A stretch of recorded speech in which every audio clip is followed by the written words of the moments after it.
నమస్తే welcome to I dream inside politics with Kavitha. BRS బీజేపీలో కలిసిపోతుందా? అసలు ఆ ఆలోచన ఎవరికి వచ్చింది? ఒత్తిడి ఎవరు చేస్తున్నారు? ఎందుకని పెద్దగా దీని గురించి మాట్లాడుకోవట్లేదు? కేవలం సోషల్ మీడియాలో ఒక ప్రచారం అనేది కనిపిస్తోంది. కేసీఆర్ దీని మీద ఎప్పుడు రెస్పాండ్ అవుతారు? దీని వెనకాల కవిత కూడా ఉన్నారా?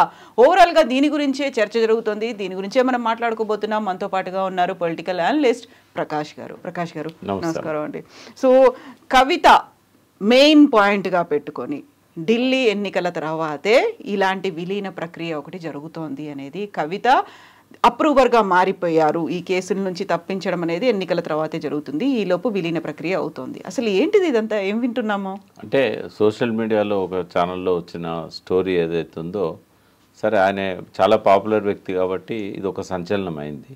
బట్ వాస్తవాలు దీని వెనకాల లేవు అని నేను చెప్పగలుగుతాను. ఎందుకంటే నిన్న కేటీఆర్ గారు కూడా ట్వీట్ చేశారు అట్లాంటిది ఏం లేదు అని చెప్పేసి. ఒకవేళ అట్లా ఎవరైనా ఇచ్చినట్టయితే నేను కేసు కూడా పెడతాను అని చెప్పాడు. అంటే మరి ఎందుకు ఈ అనుమానాలు వస్తున్నాయి, ఎందుకు ఈ అపోహలు వస్తున్నాయి అన్నప్పుడు, బీజేపీ యొక్క నేచర్ అది, దాని స్వభావం అది. ఎవరినైనా లొంగ తీసుకోవచ్చు అనుకుంటుంది, ఎవరినైనా తను బెదిరించైనా తన దారికి తెచ్చుకోవాలనుకుంటుంది. ఇప్పుడు వాళ్ళ చేతుల్లో కవిత జైల్లో ఉంది. సో కవిత రిలీజ్ కావాలంటే మీరు మాతో విలీనం కావాలని ఏమన్నా ఒక అక్కడి నుంచి ఫీలర్ వీళ్ళకు పంపించారనే ఒక అపోహను నిజమని నమ్మే అవకాశం ఉంటుంది. అంటే ఆ పరిస్థితి అట్లుంది కాబట్టి. ఇప్పుడు ఆమె బెయిల్ దొరకడం లేదు, 4 months అయింది. సో బెయిల్ దొరకడం లేదు కాబట్టి నయాన్నో భయాన్నో వీళ్ళని బెదిరించి లొంగ తీసుకొని పార్టీలో విలీనం చేసుకోవాలనే ఆలోచనలు వాళ్ళ పెద్ద మనుషులకు ఉండే అవకాశం ఉంది. దాన్ని రూల్ అవుట్ చేయలేం. వాళ్ళ వైపు నుంచి అటువంటి ప్రతిపాదనలు వచ్చే అవకాశం ఉంది, ఒత్తిళ్ళు వచ్చే అవకాశం కూడా ఉంది. ఆ వైపు నుంచి అయితే పూర్తిగా 100% నమ్మొచ్చు మనం, ఇట్లాంటివి చేస్తారు వాళ్ళని. ఎందుకంటే ప్రభుత్వాలని కూల్చడం అనేది వాళ్ళ నైజం. బాగా సింగిల్గా మెజారిటీ వచ్చినప్పుడే పార్లమెంట్లో వాళ్ళకు అవసరానికి మించిన స్థానాలు ఉన్నప్పుడే రాష్ట్ర ప్రభుత్వాలను కూల్చారు. మహారాష్ట్రలో కానీ, మధ్యప్రదేశ్లో కానీ, ఇంకా కర్ణాటకలో కానీ ఇవన్నీ చేశారు. అటువంటిది ఇవాళ వాళ్ళకు మెజారిటీ లేదు కాబట్టి ఒక అభద్రతా భావానికి లోనవుతున్నది ఆ పార్టీ. రాబోయే రోజుల్లో ఈ మహారాష్ట్రలో కానీ, ఢిల్లీలో కానీ, బీహార్లో కానీ ఎన్నికలు జరిగే అవకాశాలు ఉన్నాయి. కాబట్టి ఆ టైం వరకల్లా కొన్ని మన ఇప్పుడున్న రెండు కాంగ్రెస్ ప్రభుత్వాలు ప్రధానమైనవి, చిన్నవి ఉండొచ్చు, but Karnataka and Telangana. So తెలంగాణలో ప్రభుత్వాన్ని కూల్చాలంటే బీఆర్ఎస్ వాళ్ళతో ఉండాలి. ఐదర్ కంప్లీట్గా విలీనమైనా కావాలి, లేదంటే అలయన్స్ అన్న ఉండాలి వాళ్ళ మధ్య, అలా అండర్స్టాండింగ్ అని ఉండాలి. సో అలాంటి అవకాశం అటువైపు నుంచి అయితే 100% ఉంది, ఒత్తిడి చేసే అవకాశం ఉంది. ఈ పార్టీని ఖతం చేయాలనేది కూడా వాళ్ళ లక్ష్యాలలో ఒకటి. బండి సంజయ్ని అప్పుడు మనం అనుకున్నాం వెనక్కి తప్పేయడానికి కారణం ఏంటంటే ముఖాముఖి పోటీలు జరిగేటట్టు చేసి కేసీఆర్ను గెలవకుండా ఆపాలనేది. కాబట్టి వాళ్ళల్లో కేసీఆర్ను కలుపుకున్నట్టయితే కొంతకాలం పాటు ఇక్కడ కాంగ్రెస్ ప్రభుత్వాన్ని గద్దెదించడానికి అతను ఉపయోగపడతాడు. వాళ్ళకున్న సంఖ్యాబలం ఏదైతే ఉన్నదో కొంత కలిసి వస్తుంది. అంటే ఇదే సరిపోద్దా అంటే సరిపోదు. డెఫినెట్గా బీఆర్ఎస్ బీజేపీ సంఖ్యతో పాటుగా కొంతమందిని కాంగ్రెస్లో నుంచి కూడా వాళ్ళు చీల్చాల్సి వస్తుంది. మా ఓవైసీ లాంటి వాడిని ఆబ్సెంట్ ఉండమని చెప్పే పరిస్థితి ఉంటుంది. ఏది గవర్నర్ దగ్గర బలాన్ని ప్రదర్శించే సమయం కావచ్చు, అసెంబ్లీలో ఉన్న వాళ్ళల్లో మెజారిటీ తీసుకుంటారు. అప్పుడు మజిలీస్ అటెండ్ కాలేదనుకోండి, అప్పుడు సంఖ్య తగ్గిపోద్ది కదా. అవసరమైన వాళ్ళ సంఖ్య 119 మందిలో మజిలీస్ని తీసేశారనుకోండి, వాళ్ళు 6 పోయినట్టయితే, 7 పోయినట్టయితే ఇంకా 112 ఉంటుంది. కాబట్టి వీళ్ళకున్న బలాబలాలను కంపేర్ చేసినప్పుడు కొద్దిమంది కాంగ్రెస్ నుంచి వచ్చినా కూడా బీజేపీ గవర్నమెంట్ పడగొట్టగలుగుతుంది. కొద్దిమంది ఎట్లా ఉంటారు వాళ్ళకు, ఎందుకంటే ఇందులో పారిశ్రామికవేత్తలు ఉన్నారు కాంగ్రెస్ నుంచి గెలిచిన వాళ్ళల్లో, తర్వాత గతంలో మంత్రులుగా పనిచేసిన వాళ్ళు ఉన్నారు, స్కామ్లు ఉన్న వాళ్ళు ఉన్నారు. ఇవన్నీ బయటికి తీస్తారు. ఫైల్ ఇప్పటికే రెడీగా ఉంటుంటాయి వాళ్ళ దగ్గర. తీసి మీరు కాంగ్రెస్ నుంచి బయటికి రండి, మాకు సపోర్ట్ చేయండి, చేస్తే మిమ్మల్ని మేమేమన్నాం, లేకపోతే కేసులు ఈడీ సిబిఐ ఇవన్నీ ఉంటాయి, జరుగుతున్నాయి కదా. ఇవన్నీ సీఎం రమేష్, సుజనా చౌదరి ఇట్లాంటి వాళ్ళందరినీ అట్లాగే కదా వెనక్కి తీసుకున్నది. తీసుకొని వాళ్ళ ఇంటి మీద ఈడీ దాడులు చేయించారు, కేసులు నమోదు చేశారు, పైనుంచి వాళ్ళని పిలిచి మినిస్టర్లు ఇచ్చారు. అంటే ఇది బీజేపీ యొక్క స్వభావం.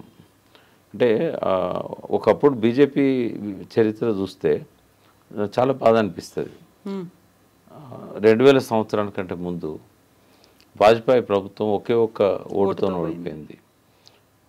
ఆయన కూడా మోడీ లాగానే ఆలోచిస్తే, అమిత్ షా లాగానే ఆలోచించుంటే అట్లా పోవాల్సిన అవసరం లేదు కదా. ఓ 10 మందిని కొనేవాడు కదా. అంటే ఆ వాజ్పేయితోనే ఆ విలువలు బీజేపీలో గతించిపోయినాయి. ఇవాళ పదవిని కాపాడుకోవడానికి ఏం చేయడానికైనా సిద్ధం. ఆ ఋషి స్వభావం అనేది అపేరెన్స్లోనే ఉంది కానీ ఆ బుర్రలో లేదు. సో ఇవాళ దేనికైనా కరడు కట్టిన అవకాశవాదిగా మారిపోయాడు నరేంద్ర మోడీ, పక్కనున్న అమిత్ షా సాహచర్యం వల్ల. సో వాళ్ళు దేనికైనా తెగిస్తారు, బెయిల్ రాకుండా అడ్డుపడతారు, జ్యుడిషియరీని కూడా ఇన్ఫ్లుయెన్స్ చేసే స్థాయికి ఎదిగారు వాళ్ళు. అట్లా బెదిరించే అవకాశం ఉన్నది కాబట్టి సోషల్ మీడియాలో ఆ స్పెక్యులేషన్స్కి అవకాశం ఏర్పడ్డది. వాళ్ళని కూడా తప్పబడటానికి లేదు. ఇటువంటి వార్తలు రావడానికి పూర్తి ఆస్కారం ఉన్నది. ఎందుకు అంటే బీజేపీ యొక్క స్వభావం అది కాబట్టి. బీజేపీ స్వభావం అదేనా, లేకపోతే సిగ్నల్స్ కూడా అలాంటివి ఉన్నాయి? స్పెక్యులేషన్స్ అనేవి అంత ఈజీగా రావు కదా. డెఫినెట్గా ఉంటాయి అంటున్నా నేను. ఉంటాయి కానీ కేసీఆర్ కానీ కేటీఆర్ కానీ హరీష్ కానీ వాళ్ళు అటువంటి నిర్ణయం తీసుకుంటారని అయితే నేను అనుకోవట్లేదు. నేనే కాదు, వాళ్ళ గురించి తెలిసిన ఎవరు కూడా. ఎందుకంటే ఒక ఉద్యమ బ్యాక్గ్రౌండ్తో వచ్చిన వాళ్ళు వీళ్ళు. ఈ బెదిరింపులకు భయపడో లొంగిపోయో వచ్చే అవకాశాలను పోగొట్టుకోరు వీళ్ళు. ఇప్పుడు అదొక ధృతరాష్ట్ర కౌగిలి. ఇవాళ తాత్కాలికంగా ప్రయోజనం ఉంటే ఉండొచ్చు. ఉదాహరణకు వాళ్ళు ఏ స్థాయికైనా పోతారు. అవసరమైతే మీరు విలీనం కండి, బీజేపీ ఫేస్గా మేము కేసీఆర్నే పెడతాము, అవసరమైతే ఆ ప్రభుత్వం కూల్చినప్పుడు ఆయనే ముఖ్యమంత్రి అవుతారని కూడా చెప్తారు. లేదా కేసీఆర్ గారు నేను ఉండను అని అంటే కేటీఆర్ గారిని ప్రకటిస్తారు. ఎందుకంటే ఇవాళ వాళ్ళకున్న ఎంతమంది అయితే ఎమ్మెల్యేలు ఉన్నారో వాళ్ళతో కంపేర్ చేసినప్పుడు బీఆర్ఎస్ విలీనమైనప్పుడు ఫస్ట్ ప్రిఫరెన్స్ బీఆర్ఎస్కి ఉంటుంది. సంఖ్య చూసినా వాళ్ళ ఎక్స్పీరియన్స్ కానీ ఇక్కడ పరిపాలన అనుభవం కానీ ఏది చూసినా కూడా ఆ బీజేపీలో ఉన్న 8 మంది కొత్త వాళ్ళే కదా దాదాపు. అంటే వాళ్ళ ఏనాడు మంత్రులైన వాళ్ళు కూడా లేరు కదా అందులో. కాబట్టి అవకాశం వస్తే రావచ్చు బీఆర్ఎస్కి. ఒకవేళ విలీనమే అయితే కనుక మిమ్మల్ని మేము ముఖ్యమంత్రి పెడతామని చెప్పొచ్చు. తాత్కాలికంగా ఈ 3 ఏళ్ళు 4 ఏళ్ళు అది బాగానే ఉంటుంది. కాంగ్రెస్ ప్రభుత్వాన్ని కూలదోసి బీజేపీ పరిపాలన ఎస్టాబ్లిష్ అయినప్పుడు వీళ్ళే మంత్రులుగా వీళ్ళే ముఖ్యమంత్రులుగా ఉన్నట్టయితే వీళ్ళకి తాత్కాలికంగా ఉపశమనము ప్రయోజనము 2 కలగచ్చు. కానీ శాశ్వతంగా భూస్థాపితం అయితే వీళ్ళ ప్రతిష్ట మంట కలుస్తుంది, వీళ్ళ పార్టీ మళ్ళీ ఉనికిలోకి రాదు. బీజేపీ కౌగిల్లో పోయిన తర్వాత 2వ టర్మ్ అనేది ఉండదు వీళ్ళకి, ఇంకా అయిపోతుంది. బీజేపీ ఉంటుంది ఇంకా. అందులో కేసీఆర్ కానీ కేటీఆర్ కానీ వాళ్ళకి ఇప్పుడున్న ఇంపార్టెన్స్ అనేది అప్పుడు ఉండదు.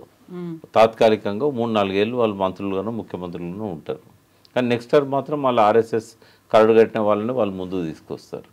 కాబట్టి అది పర్మనెంట్ సూసైడల్ బీఆర్ఎస్కి. ఒకవేళ ఆ వైపుగా కనుక ఆలోచించినట్టయితే తాత్కాలిక ప్రయోజనం ఉంటుంది కానీ శాశ్వతంగా భూస్థాపితం అవుతారు.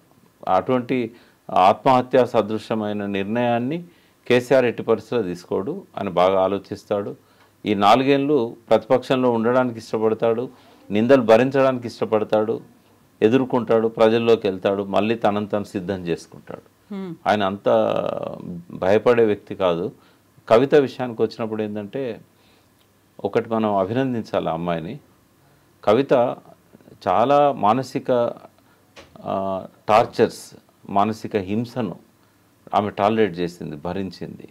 ఆమెను కస్టడీలో ఉన్నంత దాకా కేజ్రీవాల్ను ఖతం చేయడం కోసం అప్రూవర్గా మారమని చెప్పి ఇవాళ కేజ్రీవాల్ భవిష్యత్ అంతా కవిత చేతుల్లో ఉంది. కవిత ఒక్క మాట కనుక చెప్తే, నోరు జారితే ఆమె న్యాయమూర్తి ముందట కేజ్రీవాల్ పొలిటికల్ లైఫ్ ఖతమైపోతుంది. అయితే అవి నిజం కాదు కాబట్టి కవిత దానికి సిద్ధంగా లేదు. ఎన్ని రోజులైనా నేను జైల్లో ఉంటాను, బట్ నన్ను బయటికి తీసుకురావడానికి నేను అప్రూవర్గా మారను, మీరు కూడా పార్టీ విషయంలో ఎలాంటి తప్పుడు నిర్ణయాలు తీసుకోవద్దని చెప్పి సీరియస్ వార్నింగ్ ఇచ్చింది ఆమె. కాబట్టి ఎట్టి పరిస్థితుల్లో ఇట్లాంటిది జరగదు. ఒత్తిడి మాత్రం ట్రెమెండస్ ఉందని నేను అనుకుంటున్నాను. నాకేమీ ఇన్సైడ్ సమాచారం, విశ్వసనీయ సమాచారం ఏం లేదు. బట్ నాకు నేను అనుకునేది ఏంటంటే ఖచ్చితంగా వాళ్ళ మీద ఒత్తిడి ఉంటుంది. ఇక కవితను అప్రూవర్గా ఒత్తిడి చేస్తారనేది పేపర్లోనే వచ్చింది. ఆమె దాన్ని సిద్ధపడట్లేదు అనేది వచ్చింది.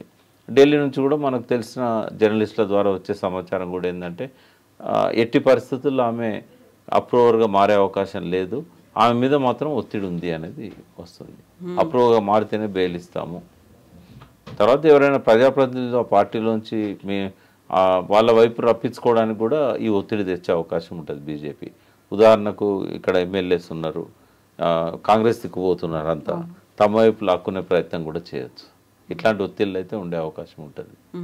సో కవిత ఒక మాట చెప్తే అరవింద్ కేజ్రీవాల్ అంతం చూడొచ్చు, లేకుంటే ఆయన కంప్లీట్గా రాజకీయంగా భూస్థాపితం చేయొచ్చు అనేటువంటి కాన్సెప్టో లాజికో బీజేపీ ఆలోచిస్తోంది, ఆ దిశగా ఒత్తిడి బీఆర్ఎస్ మీద పెడుతోంది అనుకున్నప్పుడు కేసీఆర్ ఏం ఆలోచిస్తున్నారు? గతంలో అరెస్ట్ తర్వాత తను ఇప్పటికీ ఒక్కసారి కూడా ఢిల్లీకి వెళ్ళలేదు, కవితను చూసి రాలేదు. కాకుంటే అసెంబ్లీ సమావేశాల తర్వాత మాత్రం నా బిడ్డను అరెస్ట్ చేశారు, ఒక రకంగా హ్యూమిలియేషన్, లేకపోతే ఒక అగ్నిపర్వతం లోపల కుమిలిపోతున్నట్టుగా ఉండే పరిస్థితి లాగా ఉంది అని చెప్పారు తప్ప అంతకు మించి ఇప్పటిదాకా ఏం మాట్లాడలేదు. అంటే ఇప్పుడు ఎట్లుంటుందంటే హ్యూమన్ ఎమోషన్స్ ఉంటాయి.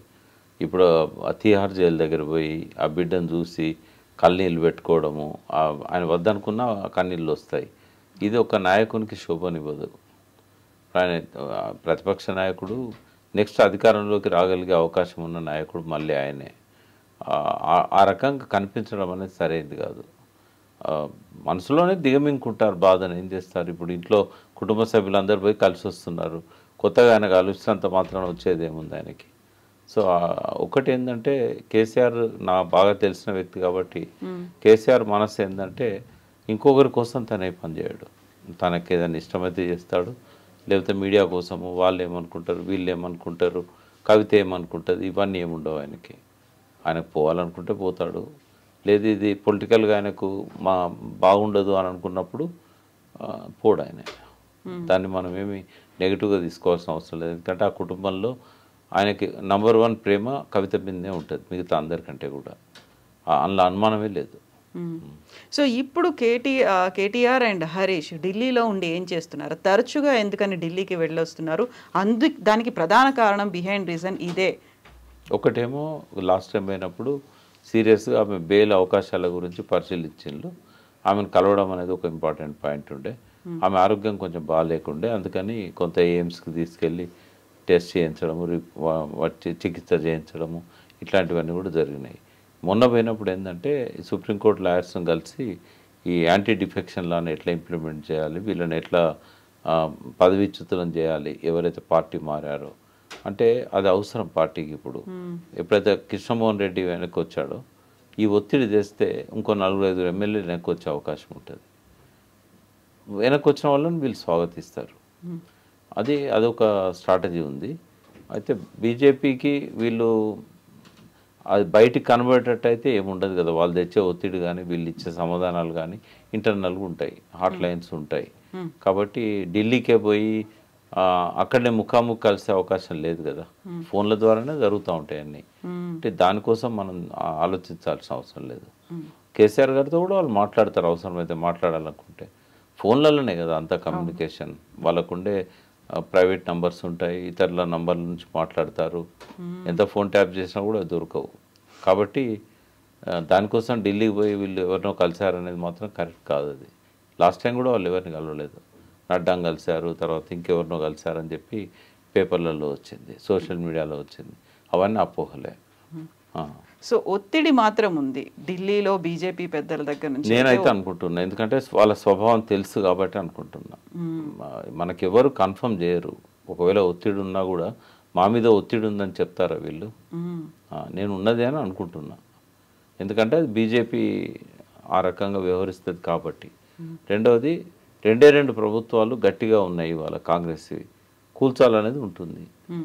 తెలంగాణలో వాళ్ళ జెండా బాతాలంటే బీఆర్ఎస్ ఉండకూడదు, వాళ్ళతో ఉండాలి బీఆర్ఎస్ బలం తమ వైపు ఉండాలి. ఈ రెండు కలిస్తే అసెంబ్లీ ఎన్నికల్లోనైతే 51% పైన ఉంది. కాబట్టి అది ఆలోచన ఉంటుంది వాళ్ళకి. ఆగస్టు సంక్షోభం అనే మాట ఎందుకని ఇప్పుడు వినిపిస్తుంది? కరెక్ట్గా ఆగస్టులోనే ఇప్పుడు రేవంత్ రెడ్డి కూడా లేరు, ఆ తర్వాత ఈ స్పెక్యులేషన్స్, ఈ 2 పార్టీలు కలిసిపోతాయి, ఇవన్నిటి తర్వాత ఆగస్టు సంక్షోభం వచ్చేది ఏమైనా ఉందా అనేది విశ్లేషణలు ఎలా అంటే చూస్తున్నారు? కేసీఆర్ కనుక ఆయన ఒప్పుకున్నాడు అనుకోండి, ఆగస్టు నెల ఆఖరి లోపలనే ప్రభుత్వం పడిపోయి ఆయన ముఖ్యమంత్రి కావచ్చు కదా. ఉందా లేదా ఛాన్స్? 100% ఉంది. సంక్షోభం వచ్చే అవకాశం అయితే ఉంది, కానీ ఆయన ఒప్పుకుంటాడా ఒప్పుకోడా అనేది. ఎందుకంటే పాలిటిక్స్లో నథింగ్ ఈజ్ ఇంపాసిబుల్. అంటే అసలు ఏదైనా సాధ్యమే. బట్ అది నేను ఇందాక అన్నట్టుగా తాత్కాలికంగా ప్రయోజనం ఉంటుంది, శాశ్వతంగా సమాధి అవుతుంది, పొలిటికల్ భవిష్యత్తు సమాధి అవుతుంది. వీళ్ళ మనస్తత్వాలు కూడా బీజేపీలో ఫిట్ అయ్యేటి కావు.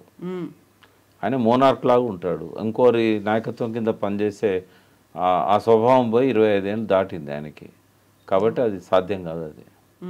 బట్ ఆయన దేనికైనా వాళ్ళ పిల్లల ఫ్యూచర్ని దృష్టిలో పెట్టుకొని కనుక ఇంకా నాకు వాళ్ళకంటే ఏది ఎక్కువ కాదు అని ఒక స్థిర నిర్ణయం తీసుకున్నాడు అనుకోండి, ఇంకా ముఖ్యమంత్రి కావడానికి గంటలు రోజులే ఉంటాయి, నెలలేం అక్కర్లేదు.